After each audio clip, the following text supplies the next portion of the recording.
श्री वाल्मीकि रामायण के महात्म्य का तीसरा अध्याय पढ़ते हैं, जिसमें माघ मास में रामायण श्रवण का फल राजा सुमति और सत्यवती के पूर्व जन्म का इतिहास मिलता है। यहाँ सनत कुमार कहते हैं कि ब्रह्मर्षि नारद जी, आपने अद्भुत इतिहास सुनाया है। अब रामायण के महात्म्य का पुनः विस्तार पूर्वक वर्णन कीजिए। कृपा पूर्वक दूसरे मास का महात्म्य बताइए। मुने, आपके वचनामृत से किसको संतोष नहीं होगा। नारद जी ने कहा, महात्माओं, आप सब लोग निश्चय ही बड़े भाग्यशाली और कृतकृत्य हैं, इसमें संशय नहीं है, क्योंकि आप भक्ति भाव से भगवान श्री राम की महिमा सुनने के लिए उद्यत हुए हैं। ब्रह्मवादी मुनियों ने भगवान श्री राम के महात्म्य का श्रवण पुण्यात्मा पुरुषों के लिए परम दुर्लभ बताया है। महर्षियों, अब आप लोग एक विचित्र पुरातन इतिहास सुनिए, जो समस्त पापों का निवारण और संपूर्ण रोगों का विनाश करने वाला है। पूर्व काल की बात है। द्वापर में सुमति नाम से प्रसिद्ध एक राजा हो गए हैं। उनका जन्म चंद्रवंश में हुआ था। वे श्री संपन्न और सातों द्वीपों के एकमात्र सम्राट थे। उनका मन सदा धर्म में ही लगा रहता था। वे सत्यवादी तथा सब प्रकार की संपत्तियों से सुशोभित थे। सदा श्री राम कथा के सेवन और श्री राम की समाराधना में संलग्न रहते थे।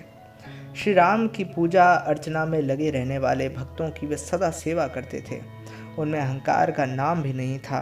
वे पूज्य पुरुषों के पूजन में तत्पर रहने वाले समदर्शी तथा सद्गुण संपन्न थे।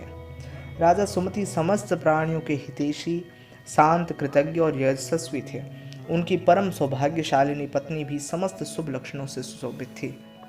उसका नाम सत्यवती था। वह पतिव्रता थी। पति में ही उसके प्राण बसते थे। वे दोनों पति पत्नी सदा रामायण के ही पढ़ने और सुनने में संलग्न रहते थे।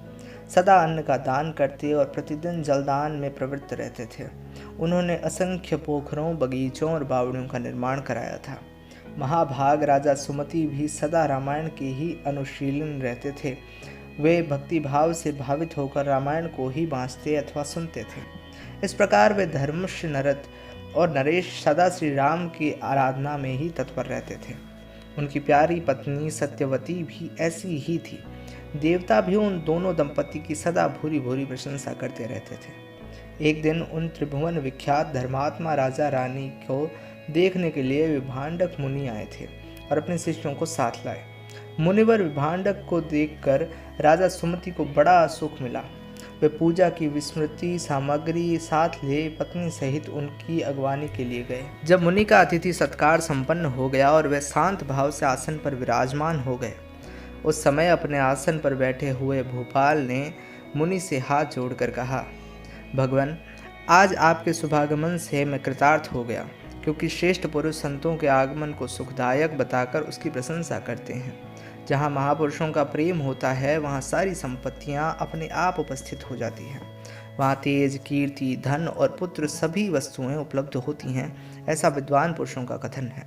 मुने, प्रभो, जहाँ संत महात्मा बड़ी भारी कृपा करते हैं, वहाँ प्रतिदिन कल्याणमयी साधनों की वृद्धि होती रहती है।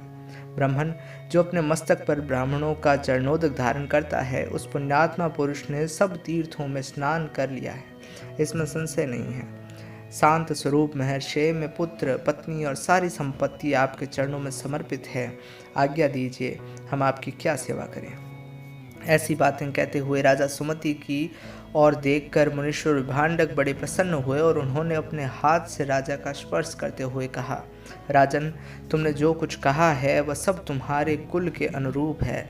जो इस प्रकार विनय से झुक जाते हैं, वे सब लोग परम कल्याण के भागी होते हैं। भोपाल, तुम सन्मार्ग पर चलने वाले हो। मैं तुम पर बहुत प्रसन्न हूँ।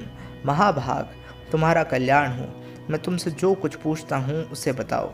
यद्यपि भगवान श्री हरि को संतुष्ट करने वाले बहुत से पुराण भी थे जिनका तुम पाठ कर सकते थे, तथापि इस माघ मास में सब प्रकार से प्रयत्नशील होकर तुम जो रामायण के ही पारायण में लगे हुए हो, तथा तुम्हारी यह साध्वी पत्नी भी सदा जो श्री राम की ही आराधना में रत रहती हैं, इसका क्या कारण है, ये वृतांत यथावत रूप से मुझे बताओ।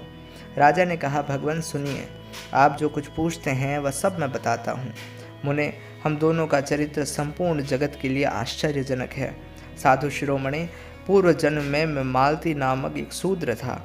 सदा कुमार्ग पर ही चलता और सब लोगों के अहित साधन में ही संलग्न रहता था। दूसरों की चुगली खाने वाला, धर्मद्रोही, देवता संबंधी द्रव्य का अपहरण करने वाला तथा महापातकियों के संसर्ग में रहने वाला था।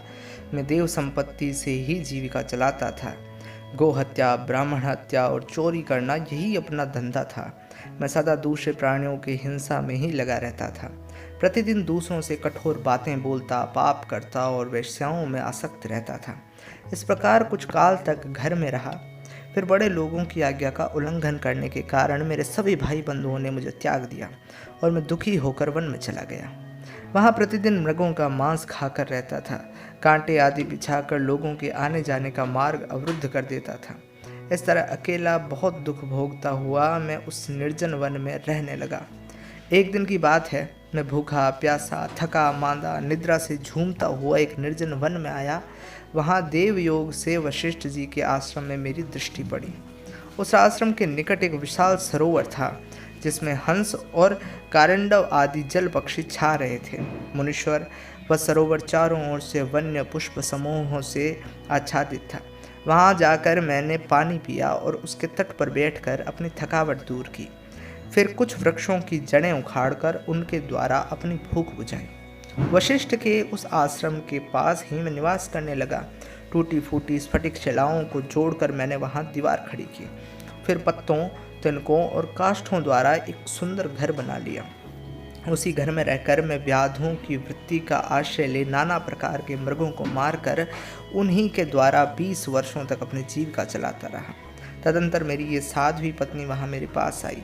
पूर्व जन्म में इनका नाम काली था। काली निषाद कुल की कन्या थी और विंध्य प्रदेश में उत्पन्न हुई थी। उसके भाई बंधुओं ने उसे त्याग दिया था। वह दुख से पीड़ित थी। उसका शरीर वृद्ध हो चला था। ब्राह्मण, वह भूख प्यास से शिथिल हो गई थी। इस सोच में पड़ी थी कि भोजन का कार्य कैसे चलेगा। देवयोग से घूमती घामती वह उसी निर्जन वन में आ पहुंची जिसमें मैं रहता था। गर्मी का महीना था। बाहर इसे धूप सता रही थी तो भीतर मानसिक संताप अत्यंत पीड़ा दे रहा था। इस दुखीली नारी को देखकर मेरे मन में बड़ी दया आई। मैंने इसे पीने के लिए जल तथा खाने के लिए मांस और जंगली फल दिए। ब्राह्मण काली जब विश्राम कर चुकी तब मैंने उससे उसका यथावत वृतांत पूछा। महामुने, मेरे पूछने पर उसने जो अपने जन्म कर्म निवेदन किए थे उन्हें बताता हूँ, सुनिए। उसका नाम काली था। वह निषाद कुल की कन्या थी। विद्वान उसके पिता का नाम दाम्भिक था। वह उसी की पुत्री थी और विंध्य पर्वत पर निवास करती थी। सदा दूसरों का धन चुराना, चुगली खाना ही उसका काम था। एक दिन उसने अपने पति की हत्या कर डाली। इसीलिए भाई बंधुओं ने उसे घर से निकाल दिया। ब्राह्मण, इस तरह परित्यक्ता काली उस दुर्गम एवं निर्जन वन में मेरे पास आई थी। उसने अपनी सारी करतूतें मुझे इसी रूप में बताई थी। उन्हें तब वशिष्ठ जी के उस पवित्र आश्रम के निकट में और काली दोनों पति पत्नी का संबंध स्वीकार करने, रहने और मांसाहार से ही जीवन निर्वाह करने लगे। एक दिन हम दोनों जीविका के निमित्त कुछ उद्यम करने के लिए वहाँ वशिष्ठ जी के आश्रम पर गए। महात्मन, वहाँ देवर्षियों का समाज जुटा हुआ था। वही देखकर हम लोग उधर गए थे। वहाँ माघ मास में प्रतिदिन ब्राह्मण लोग रामायण का पाठ करते दिखाई देते थे। उस समय हम लोग निराहार थे और पुरुषार्थ करने में समर्थ होकर भी भोग प्यास से कष्ट पा रहे थे। अतः बिना इच्छा के ही वशिष्ठ जी के आश्रम चले गए थे। फिर लगातार 9 दिनों तक भक्तिपूर्वक रामायण की कथा सुनने के लिए हम दोनों वहाँ जाते रहे। मुने, उसी समय हम दोनों की मृत्यु हो गई। हमारे उस कर्म से भगवान मधुसूदन का मन प्रसन्न हो गया था। अतः उन्होंने हमें ले आने के लिए दूत भेजे। वे दूत हम दोनों को विमान में बिठाकर भगवान के परम पद में ले गए।